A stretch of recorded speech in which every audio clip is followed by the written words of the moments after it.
Capacity.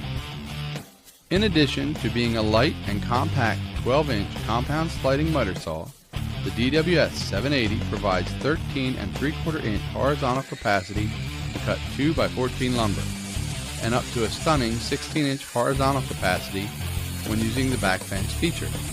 Its capacity is a whopping 6 3/4 inches when cutting base molding vertically, combined with its 7.5-inch nested crown capacity.